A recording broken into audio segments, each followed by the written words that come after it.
سورہ کہف قرآن کریم کی 18ویں سورت ہے، اور محمد اسد کے مطابق یہ سورت ایمان اور مادیت یعنی فیتھ ورسز مٹریلزم کے درمیان کشمکش کو بیان کرتی ہے۔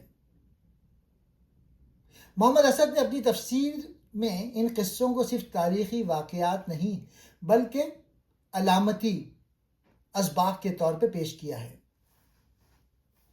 آئیے سورت کے 4 بڑے قصوں کو محمد اسد کے نقطۂ نظر سے سمجھتے ہیں۔ اصحاب کہف، غار والے۔ پہلا نقطہ،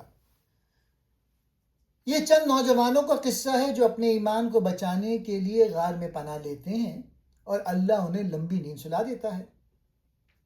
اسد کے نزدیک یہ قصہ وقت کی حقیقت کو ظاہر کرتا ہے۔ اللہ دکھاتا ہے کہ مادی دنیا کا وقت اور اللہ کا وقت الگ ہے۔ سبق یہ ہے، جب انسان دنیاوی ظلم سے تنگ آ کر اللہ پر بھروسہ کرتا ہے تو اللہ اسے ایسی جگہ سے راستہ دیتا ہے جس کا وہ تصور بھی نہیں کر سکتا۔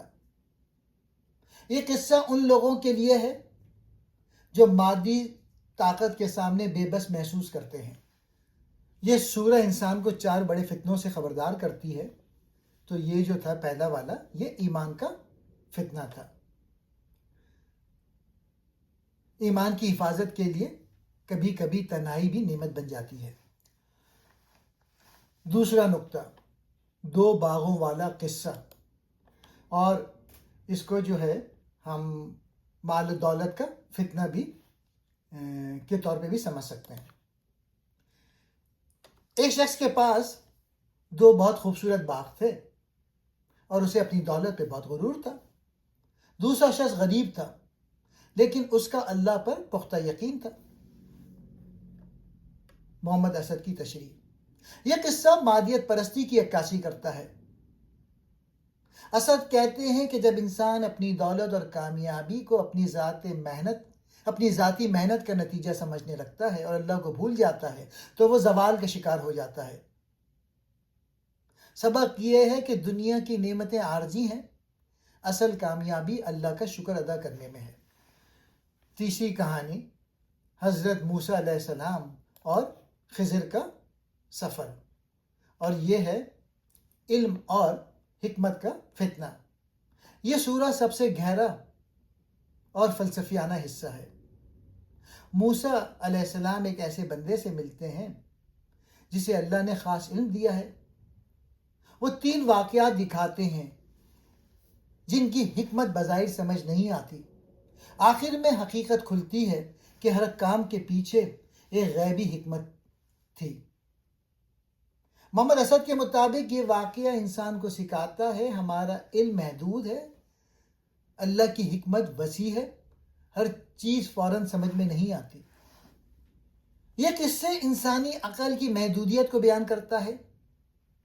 اسد کے مطابق انسان صرف وہ دیکھتا ہے جو اس کے سامنے ہے، جبکہ اللہ کے فیصلے ایک بڑی حکمت پر مبنی ہوتے ہیں۔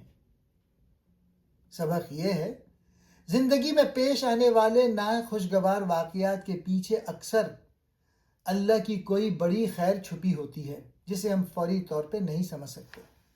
چوتھا نقطہ، ذوالقرنین اور یاجوج و ماجوج، یہ ہے طاقت اور اقتدار کا فتنہ۔ ذوالقرنین ایک نیک اور عادل حکمران تھے۔ مشرق و مغرب تک سفر کیا، کمزور قوموں کی مدد کی، یاجوج و ماجوج کے خلاف دیوار بنائی۔ محمد اسد کے مطابق ذوالقرنین کی شخصیت یہ بتاتی ہے کہ طاقت کا اصل مقصد خدمت ہے، نہ کہ ظلم۔ ذوالقرنین ایک عادل بادشاہ تھے جنہوں نے مشرق سے مغرب تک سفر کیا اور ایک دیوار بنا کے لوگوں کو فسادیوں یاجوج ماجوج سے بچایا۔ محمد اسد کی تشریح، اسد یاجوج اور ماجوج کو کسی خاص قبیلے کے بجائے انسانی معاشرے میں تباہی پھیلانے والی قوتوں کے طور پہ دیکھتے ہیں جو اخلاقیات سے عاری ہو کر صرف مادی ترقی کے پیچھے بھاگتی ہیں۔ ذوالقرنین اس حکمران کی مثال ہیں جو اپنی طاقت کو اللہ کی رضا اور انسانیت کی خدمت کے لیے استعمال کرتا ہے۔ سبق یہ ہے، حقیقی طاقت وہ ہے جو کمزوروں کی حفاظت کرے اور انصاف قائم کرے۔